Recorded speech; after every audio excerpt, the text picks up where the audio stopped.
Hey folks, I'm Mike. Do you hate ads? I hate ads. You know what I like? Patreon.com/Inkdependence. It keeps this blog ad-free. All right, hello and welcome to Inkdependence. I am Mike, and this is the Aurora Talentum.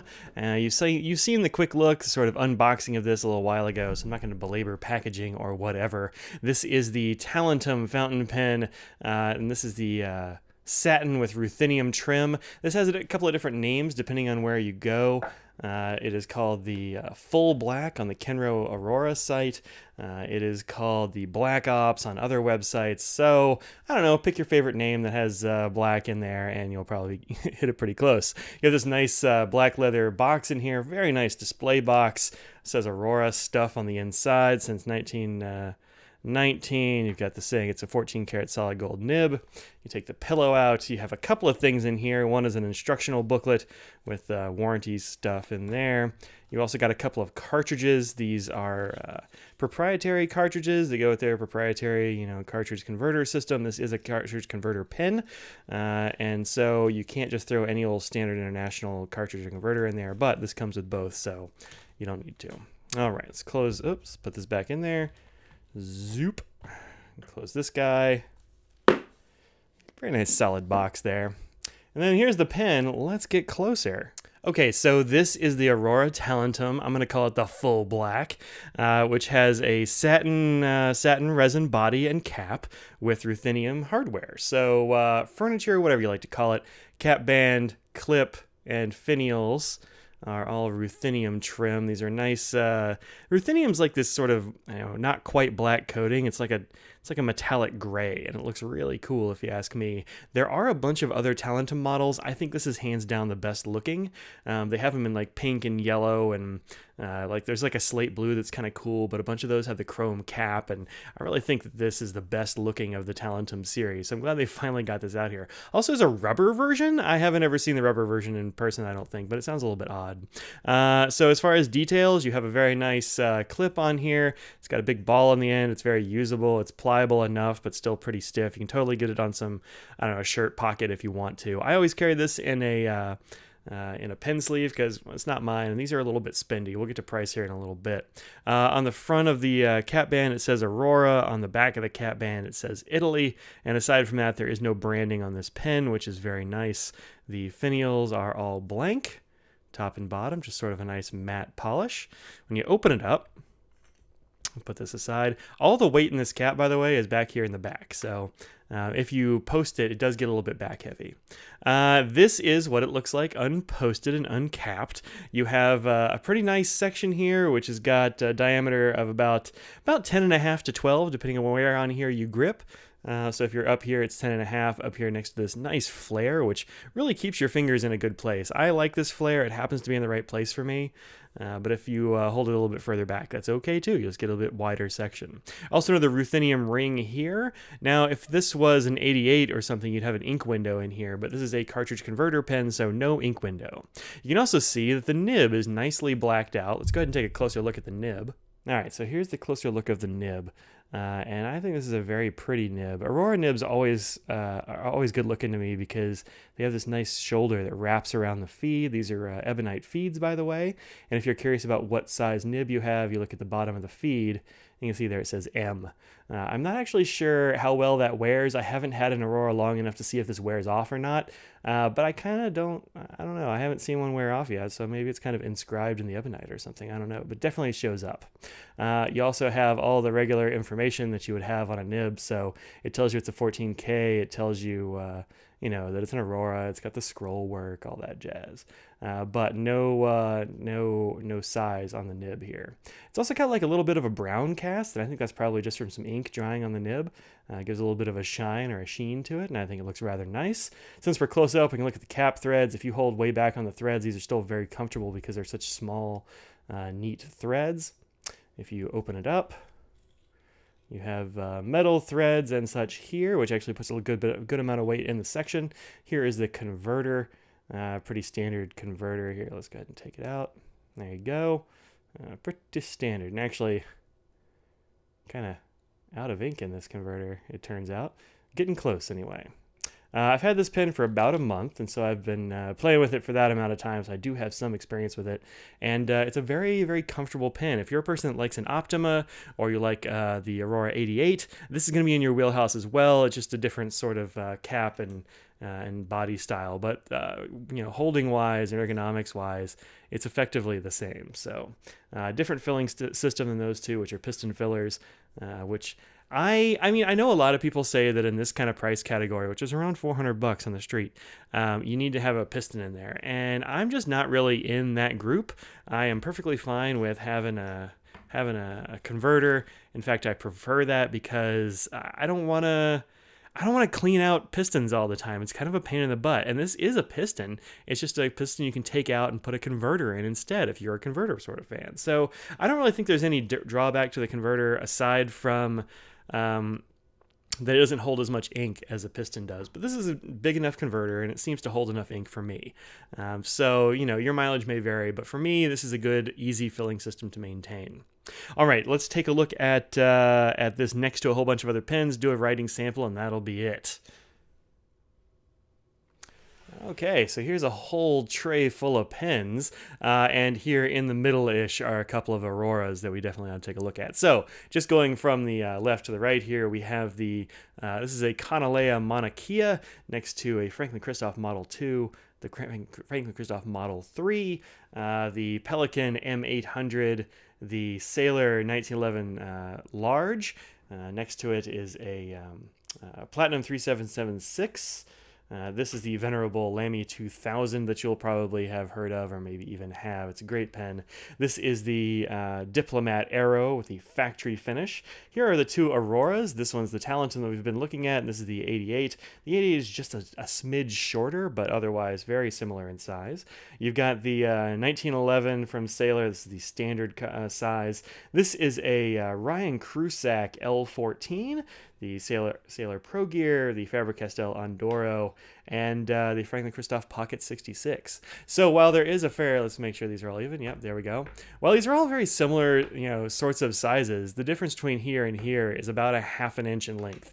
So not terribly much. When we start looking at pen dimensions and that sort of thing, a little bit can make a big difference to the way it feels in your hand. So keep that in mind when you're looking at pens and thinking about buying pens and all that kind of jazz. So let's go ahead and take a look at these two, since if you have an Aurora 88, you might be interested in how it stacks up to the Talentum. Okay, so here are these two pens, and in terms of size, they are almost identical. You really just have a difference in the caps. One's round and the other is flat. And again, in the bottoms and the filling systems and that kind of thing, those are all pretty similar. Well, the filling system is very different, but let's put these caps aside. So both of these are matte black, but you can actually see a difference in the matte blacks, I think.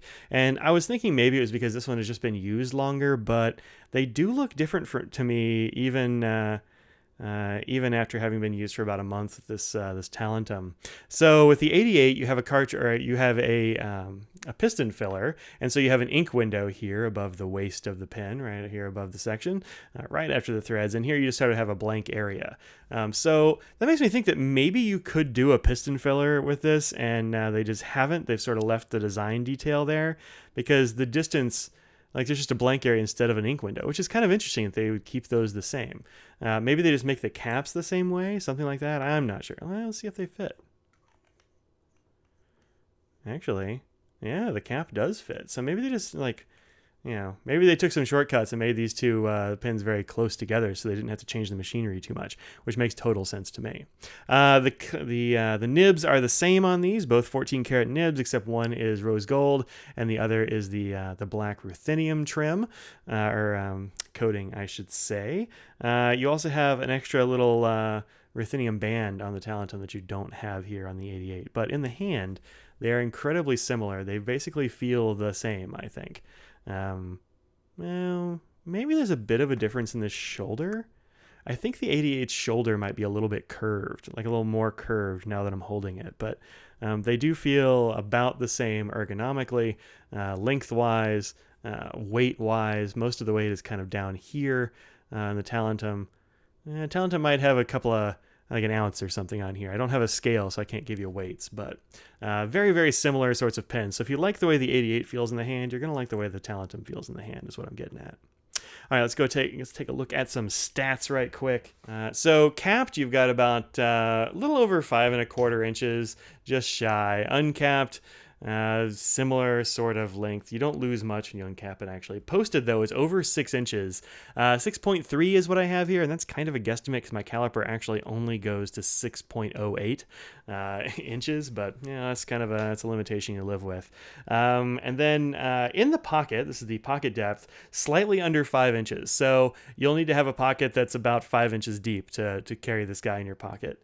And it's going to be similar for the Talentum. Let's see if it's any different for the Talentum and the 88. Nah, they look the same, actually. Look the same. The section diameter, as I said, is about 10.5 to 12, depending on where you start. If you can see there's a slight thickening there as it goes up toward the body on the section. All right, now here is something about this pen. There's a little bit of a stumbling block for the pen, I think, and that is the cost. The misrip on this guy is $4.95, and you find it on the street at your various Aurora dealers and vendors for $3.96, which is, I mean, it's a pretty high cost. The only things I have that are in that range, even potentially, are well, it depends where you get it, but maybe this Pelican M1000. There are some Ryan Krusak pens, not this one, but some Ryan Krusak pens that get into that range. The Kanaleas are sort of up in that range too. So, it's rarefied air up there, and that can put people off when they want to buy a pen because, I mean, it is very nice, but also it's $400. So if that's a stumbling block for you, I get it. If it's not, though, you're really going to enjoy this pen. It is a very nice pen in the hand, and I actually have no complaints about it. I was a little bit worried. Here are some potential worry con sort of things. I was a little bit worried about the matte finish because I've had matte finishes in the past that have scratched. So the Pilot Vanishing Point, for instance, is notorious for having a finish that is matte but will definitely scratch if you do it wrong. You rub it up against something else because it's got sort of a matte paint over a metal barrel. This is a resin barrel, so you're not going to have that. And in carrying it around, I haven't had any issues. And I haven't been as careful with this one, this 88, because it's actually mine, and it is unmarred as well. So I'm not too worried about that. The other thing you might worry about is perhaps the ruthenium plating. On the outside, sure, but especially on the nib. I don't know how tough this plating is. I can say that it doesn't seem to have any wear, but that doesn't mean anything because I've only had it for a month, and so I can't really tell you. I have had other pens with ruthenium plated nibs that haven't had any problems at all, so I'm not terribly worried about it. I mean, my Omos and things like that are just fine, but that's a potential problem. I know the Pro Gear, what do they call it, the All Black Pro Gear, I can't remember what they call that one, but that one I know had some plating issues sometimes on the nibs, but it was a different plating issue, or a different plate on a different nib from a different manufacturer in a different nation. So I don't really know if there's an analog. So that's the only thing I'm really worried about is perhaps that nib, maybe the plating falling off, but I guess time will tell. Let's go ahead and do a writing sample with this real quick and then get out of here. All right, let's find a blank spot on my pad. Okay, so this is the Aurora Talentum Black Ops. And this is a medium nib.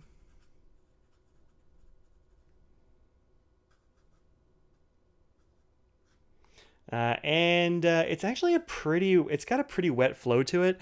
I'll do this thing that a lot of reviewers do, even though I don't really get it, where they scribble some stuff and then wipe their finger across it. Mainly because I want to show you what color ink this is. This is Robert Oster's Thunderstorm.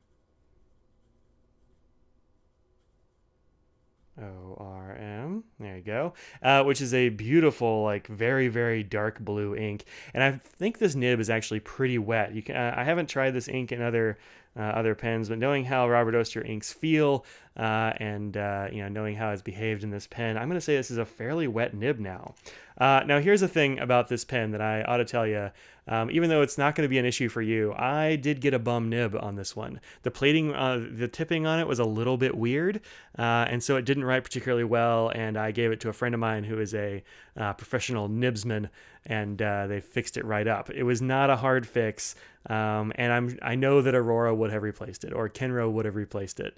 That's not a big deal, and I've never had that problem with another one of these gold Aurora nibs, so I'm going to say this is a freak accident, but I would be remiss if I didn't tell you that there actually was a bit of an issue with the nib, and that was very sad. But with a little bit of tweaking, this nib is glorious. Like, it's a very nice, smooth, wet line. I never have any problems with like hard starts, no skipping, no issues like that. It is not flexible. It is, I mean, a gold nib, but don't press on just regular old gold nibs. They're not all meant to be flexible. It has no problem keeping up with very fast writing, or in this case, scribbling. Like, no, man, no problem, man. We can scribble all day. This ebonite feed on here is great. The nib unit unscrews. I'm not going to do it now because it would be a mess, but it does unscrew. And so what I can tell you is, while this pen didn't come out of the factory working very well, that is an anomaly. I have not experienced that with these before, and I have tested a bunch of these Aurora Gold nibs, as you've seen on the channel. So I was surprised by that, and I don't think it's going to affect anyone else. But once properly fixed up, this nib is awesome. And it was really just smooth, so nothing was done with flow or any of that jazz, just smoothed off a little bit on the bottom. I didn't do it because I'm kind of a chicken about that sort of thing, and it's not my pen. So I let a pro do it for me as a favor. So anyway, there you go. This is the Aurora Talentum Black Ops. It comes in all black. There is a all black, all ruthenium cap, but this is definitely the looker of the bunch. So check this out at your local or favorite Aurora dealer, where you'll probably be paying around $3.96 unless you get like some kind of crazy coupon or something like that. But tell them I sent you. And thank you again to Kenro for sending this pen out for review. I'm going to hate giving it back. I might have to buy one. I don't know. Anyway, I'll see y'all later. Peace out.